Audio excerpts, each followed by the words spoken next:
কুমিল্লার sub registry অফিসের ধীরগতির অভিযোগ উঠেছে। সাব রেজিস্ট্রার লুৎফুন্নাহার লতা দায়িত্ব পাওয়ার পর থেকে এমন অভিযোগ তুলেছে সেবাগ্রহীতারা।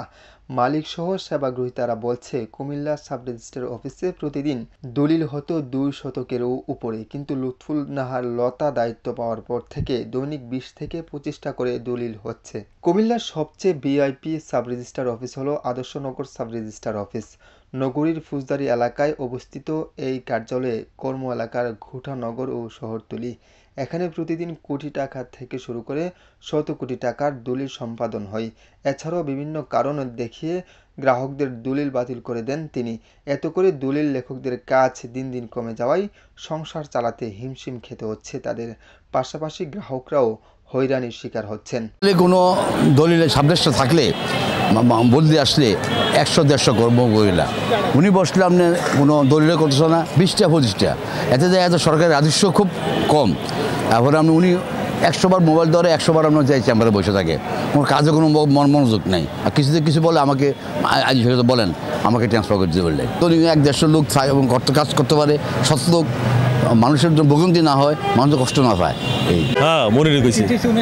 ওনার সাথে হয়েছে কি, উনি প্রথমে বলছে কি আমাদেরকে কমিশনের ব্যাপারে, মানে এই যে কি বলে একটা কমিশন দিবে, আমি ডাকাতে যাব, কমিশনটা দলিলটা লেখা আনবো। উনি প্রথমে বলছে কমিশন দিবে। পরবর্তীতে যখন কমিশনটা ওনার কাছে চাইছি, অ্যাপ্লিকেশন জমা দিয়েছি, তখন উনি বললো যে আমি এখন কমিশন দেবো না।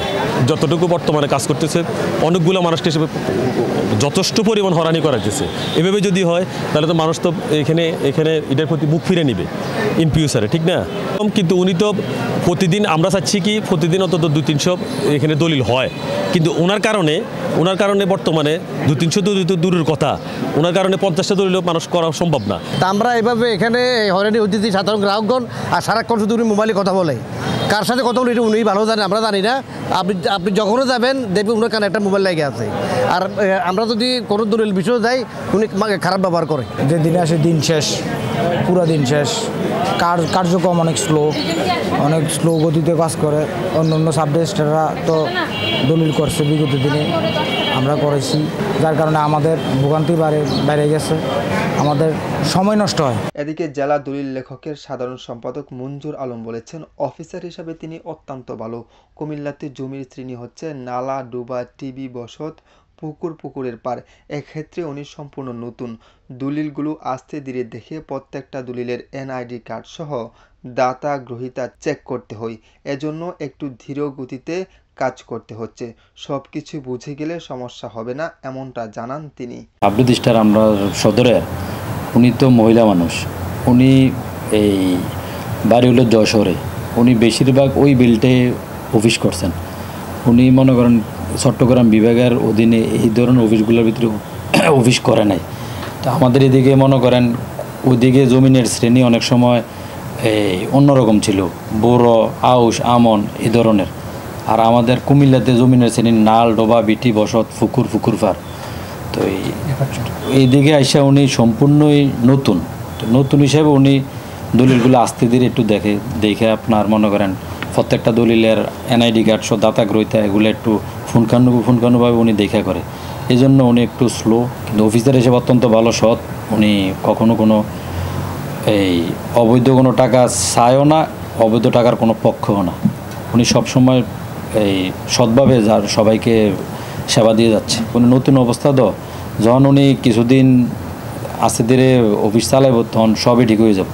এ বিষয়ে জানতে চাইলে সাব রেজিস্ট্রার লুৎফুন্নাহার লতা বলেছেন, দেশের অস্থিতিশীল পরিস্থিতির কারণে জুলাই-আগস্ট মাসে দলিল কম হয়েছে। গত বছরের তুলনায় এই বছর সেপ্টেম্বর-অক্টোবরের দিকে দলিল বৃদ্ধি পেয়েছে।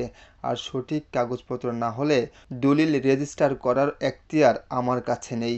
আমার বিরুদ্ধে যে অভিযোগ করা হচ্ছে সেটা সম্পূর্ণ ভিত্তিহীন বলে মনে করেন তিনি। জুলাই-আগস্টে কিছু দলিল কমলেও পরবর্তীতে দেখা যাচ্ছে 2023-এর সেপ্টেম্বর এবং অক্টোবরে দলিল আরও বৃদ্ধি পেয়েছে আসলে 24 সালে এসে।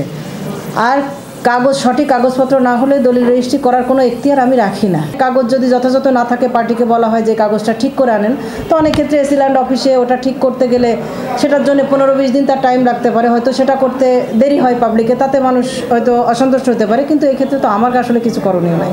যতক্ষণ পর্যন্ত একটা দলিলে প্রপার পেপার না আসবে আমি তো রেজিস্ট্রি করতে পারি না, আমাকে তো সেই এখতিয়ার দেওয়া হয় নাই। তো মানে আমার বিরুদ্ধে যে অভিযোগটি করা হচ্ছে সেটা রেজিস্টার যদি চেক করা হয় তাহলে দেখা যাবে সেটা পুরোপুরি ভিত্তিহীন। তো দেশের যে ক্রান্তিকালটা স্যার, আমি ওই ক্রান্তিকালে এসে এখানে জয়েন করছি, তাহলে আমার বিরুদ্ধে যে অভিযোগটা করা হচ্ছে সেটাও ভিত্তিহীন এবং আমি অন্যায় বলেই মনে করি। দ্রুত সময়ের মধ্যে দলিল করা হলে বেশি রাজস্ব পাবে সরকার এবং উপকৃত হবে সকলেই, এমনটাই মনে করছেন সংশ্লিষ্টরা। মঈন নাসের খান, আমার বার্তা, কুমিল্লা।